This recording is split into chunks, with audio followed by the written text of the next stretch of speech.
Béton concassé, agrégat d'enrobé, mâche-fer, vous ne le savez certainement pas, mais ces trois éléments ont un point commun. Ce sont tous des matériaux recyclés.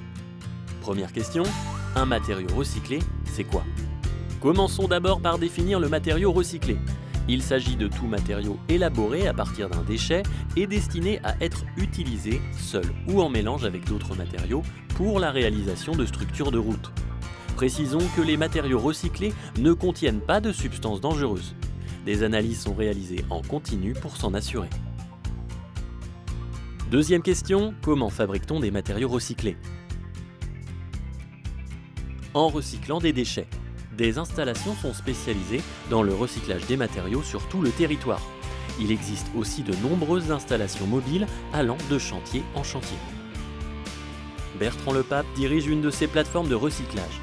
Elle a été créée en 2010 selon le principe de j'amène des déchets, je repars avec des matériaux.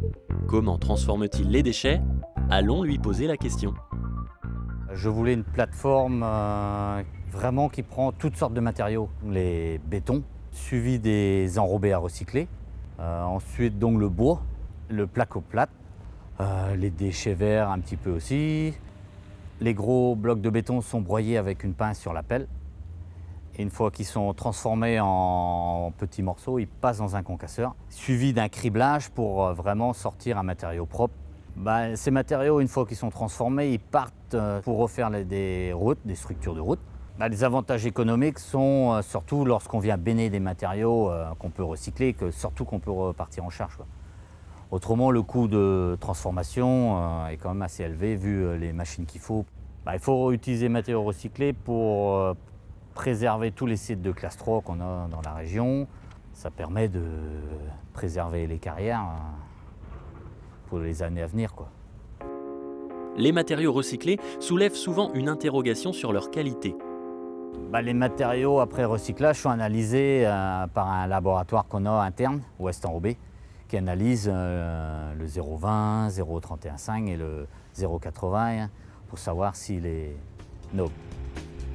Sur la plateforme de recyclage de la société Iprema, la qualité est aussi une composante primordiale dans le processus de recyclage. Claude Prigent est le président de cette entreprise spécialisée dans le recyclage de matériaux à destination de la route. Deux sources de matériaux sont reçues ici, les bétons de déconstruction et les déconstructions de route. Pour obtenir la meilleure qualité des matériaux produits, Iprema organise un tri des matériaux récupérés dès l'entrée de son site. Pour obtenir un matériau de qualité, il faut être un peu strict sur la qualité des réceptions. Nous ne sommes pas un centre de tri, on ne réceptionne que des matériaux pré-triés. Et c'est bien la réception séparée qui permet de juger de la qualité. Toutes les réceptions sont pesées, ce qui nous permet d'assurer la traçabilité amont de nos approvisionnements. Ensuite, il faut les préparer séparément, il faut les concasser séparément. Et donc vous avez, après concassage et criblage, deux gammes de matériaux. Une gamme de matériaux qu'on appelle les graves de béton concassé et la deuxième, les graves industriels qui sont les recyclés de couches de chaussée. Avec son organisation, Iprema certifie la qualité de ces matériaux recyclés. Qualité traçable car issue des matériaux qui composent les matériaux recyclés. On contrôle les qualités géotechniques de nos matériaux en continu. Et on sait par expérience, si vous voulez, que ces matériaux recyclés ont des caractéristiques très proches des matériaux naturels, puisqu'ils sont constitués eux-mêmes de matériaux naturels. Outre les bénéfices économiques tirés du recyclage, Claude Prigent voit un intérêt environnemental évident dans ce métier d'avenir. S'il n'y a pas de plateforme de recyclage, ces matériaux vont en stockage. Et aujourd'hui, c'est devenu très difficile d'ouvrir des centres de stockage. Autour de Quimper, c'est un véritable problème. Et donc pour limiter les apports en stockage, il faut recycler tout ce qu'il est possible de recycler. Autre activité à l'origine de la création de matériaux recyclés, le recyclage des bitumes. Nous voici donc maintenant dans une centrale d'enrobés, appartenant à la société Colas, entreprise de travaux publics. Claude Boussard est responsable de ce site sur lequel sont fabriqués des enrobés de différentes granulométries.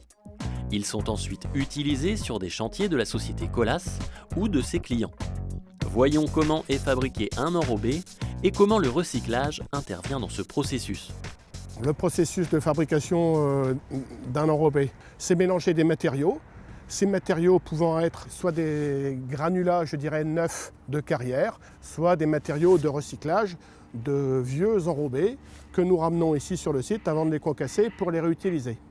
Ce qui est recyclé, c'est tout simplement les produits enrobés de démolition des chantiers plus anciens que nous récupérons et que nous ramenons ici. Aujourd'hui, la quasi-totalité des formules utilisent donc des matériaux recyclés dans des pourcentages variant entre 10 et 25%. Et globalement, nous sommes quasiment à 15% de réutilisation moyenne, avec espoir de dépasser ces 15%. L'intérêt environnemental, eh bien, écoutez, il est évident, c'est la protection des ressources naturelles, en cailloux bien sûr, mais aussi en bitume, et donc en produits pétroliers, qui en plus sont des produits extrêmement coûteux. L'enrobé a trouvé sa place parmi les matériaux recyclés, même si le recours à ce matériau pourrait encore être amélioré. Depuis le Grenelle de l'environnement, presque tous les maîtres d'ouvrage ont accepté assez facilement ce matériau. Ce qui pourrait en favoriser encore, je dirais, le développement, c'est l'introduction de clauses spécifiques dans les marchés, dans les critères des dossiers, donner un poids à ceux qui utilisent des matériaux recyclés. Notre démonstration continue avec un autre exemple de recyclage, la réutilisation des mâches-fer. Les mâches-fer sont issus de l'incinération des ordures ménagères. C'est la deuxième filière importante du Finistère. Direction une plateforme de maturation des mâches-fer à Plabennec. Elle est gérée par Scorvalia, constituée de la société Eurovia à 51% et de la SEM Sotraval à 49%. Raymond Gorec, responsable de cette unité, nous en dit plus sur la transformation des mâches-fer.